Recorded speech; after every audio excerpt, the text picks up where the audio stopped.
Let's learn how to preserve green onions without having to freeze them. We're going to be dehydrating these today to do green tops, bottoms, and powder. So stay tuned. Okay, so what we have here are, I've already been working a lot on trying to prep these to get them ready. So what we have are spring onions or green onions or scallions. People tend to use them pretty interchangeably. All right, so what I've done is I've allowed these to soak in a bath in the sink just because we're looking at trying to get rid of any kind of debris that's on here, trying to wash out anything that we don't want to eat. Then the first thing I do is I go through and just take off that last little bit of root end, because we won't be using it. I can always use that for stock, or I can put it in the compost pile. I tend to put it in the compost pile because that's what I do. Then the next thing I'll do is go through here and look for any of that little extra skin. That's that first layer that may be a little bit slimy just because it's the thing that's been sitting out exposed the longest and tend to degrading faster. So I'll take that off.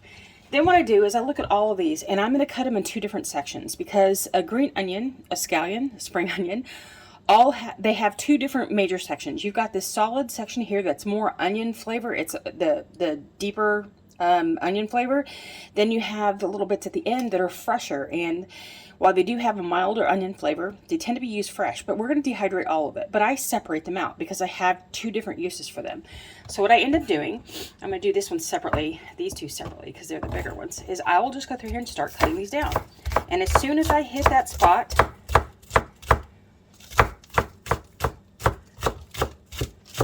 where I get to the leaves, I stop, I put these in a separate bowl.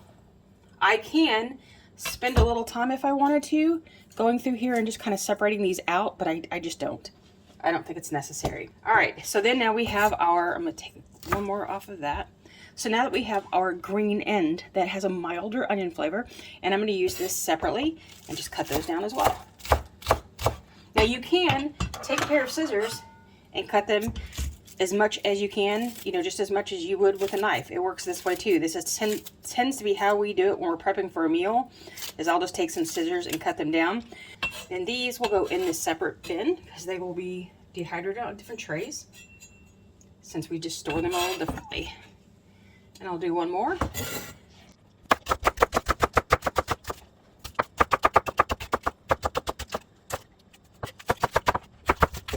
These will get separated.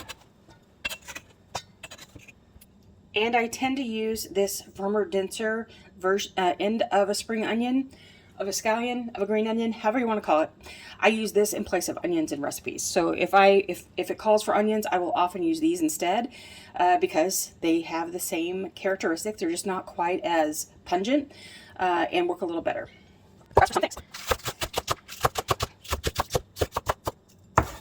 Okay, for this end, I will use it for ramen, for putting into things that aren't going to simmer for a long time, but you want that nice bright oniony flavor to it.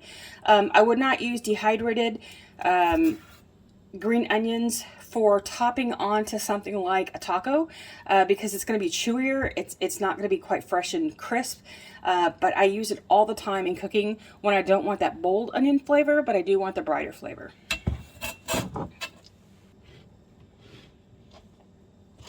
Okay, so let's start loading our trays. I know that I can pack these pretty heavy because they're going to shrink up a lot. I do try the really thick ones that are like this. Like if they're going to get pretty big, I do go ahead and try to separate out a little bit because those will take a lot longer to dry because they're so dense. But I'm just going to spread these out right across my tray. This is a pretty thick one. I know they're going to shrink up quite a bit, so I'm not too worried about, getting them jammed, like trying to make sure there's space between every single piece of onion, but at some point they can get too packed where they just don't get enough good airflow, so they can't dry and shrink up. So I kind of do that balance between getting them on here, getting as much on as I can to make it efficient, yet not putting too many on that they take way too long to dry, or you find that some bits just don't dry well because they can't get airflow. So I think that's going to be good for this tray. Get them all spread out here. We'll get to the next one.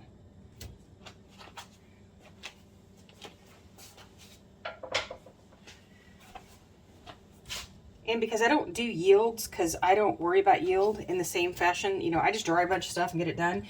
This was about 10 bunches of green onions. Now, a bunch may mean different things at your grocer than it does at my grocer, and since we didn't grow any this year, I had to go, I have to do those. So that's what this amount is going to be, is about 10 of those bundles that you can get from the store.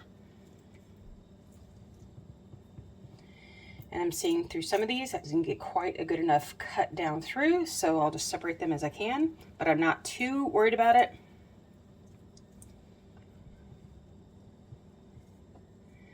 But for something like this, it's a little thicker than I want it to be, so I definitely am going to go back and cut this one right here off camera. Because in case you didn't know, one of my cutting boards serves as the base for my camera. All right. And get a few more on here. Let's see, I think I don't have enough space for all of this. So let me see what the greens do. And I may have to do a second one of these along with something else.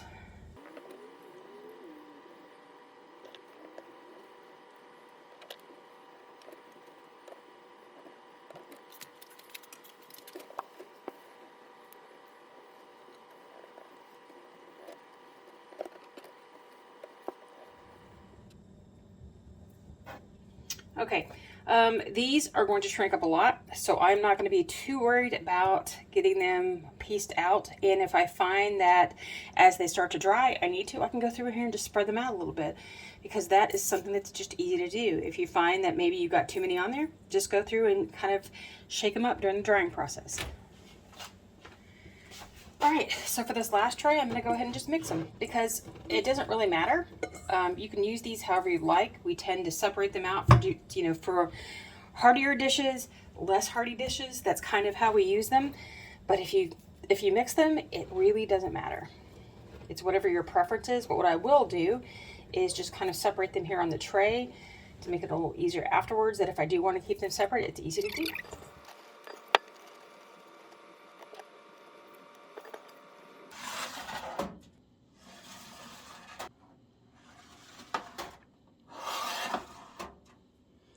All right, here we go. Drying vegetables at 125, 52C.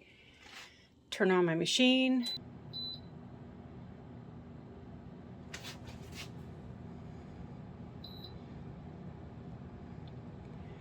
Time, you know me, I run it up because it doesn't matter.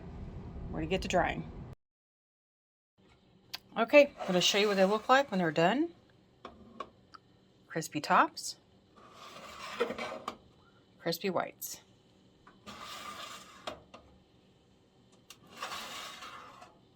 Let's get to storage. All right, so you can see these are dry, crinkled,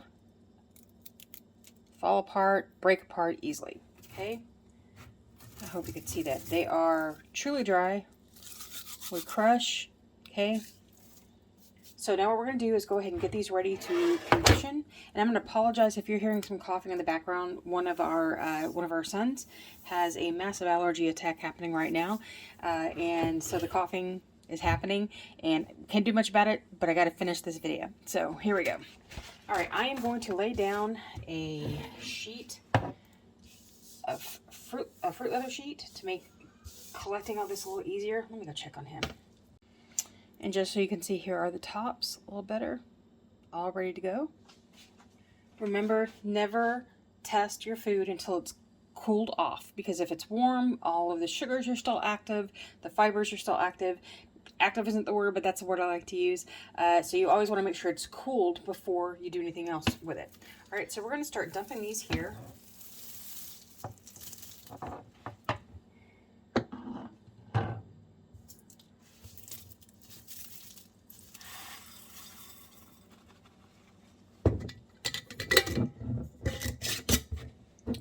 So now we condition. It is simply moving this around every day for 5 to 7 days, however long you think you'd like. And what you're looking for is when you flip this over and you see stuff stick to the top, You might see some of that because it's static that's making some of this stick. With some things, it is actually a bit of compaction, where the force of everything and the sugars will make something stick. But if you shake it and it easily comes off, then there's no problem. You're good. If you have to really shake it, or you have to move it around a lot, or if things are clumping inside like the bulk, then you just put it back in the dehydrator for another few hours. Come back and do this again. It's really that easy, okay? So we're gonna set this aside and get ready for the next part, which are all the greens.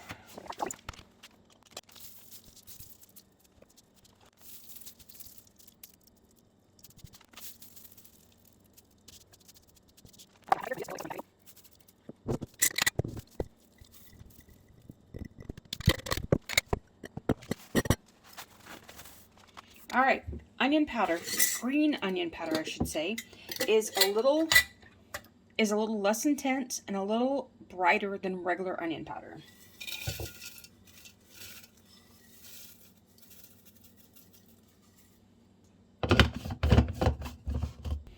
So what I have is a bullet blender mixed with about half and half-ish. It doesn't matter. There's no ratio that you have to use.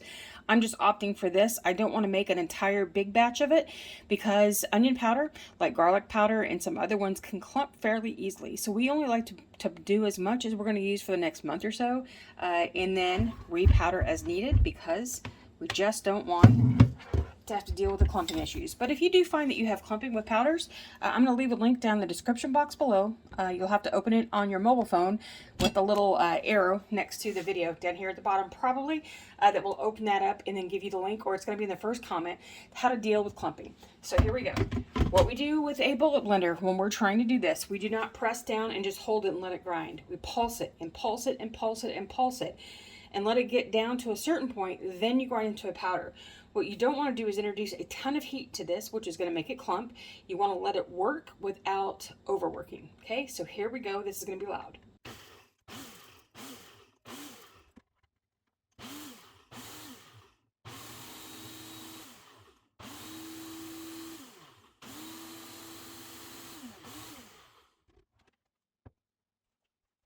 And I'm going to use my favorite 4 jars lid. Here's our powder. It is oniony, but it's brighter. If I want to get all the rest of the little powder, if I'm going to get all the rest of the powder in here, I just take my broad brush. I got this like on clearance at a craft store, just one of the paint brushes. Pour that in. Static makes powder stick to plastics more, well, not more, but it makes it stick. Okay, then we can go ahead and do our blades the same way. I'm not sure if you can see this, but yeah, into the blades, get off as much of the powder as we can. This jar is a little too large for what I need, but it was the one that I had handy. I don't have any of my pint size clean right now, or my little 4-ounce jars. So here's the powder and what it looks like. This makes a brighter kind of oniony flavor that's just a little bit different than regular onion, but it's also another way that you can use your green onions as you've dehydrated them. So here you go. Green onions, the bottoms, the tops, and powder, all easily dehydrated to use for your cooking. If you want to see more dehydrating videos, check out this one right here. You're going to like it. And until I see you again next time, happy dehydrating.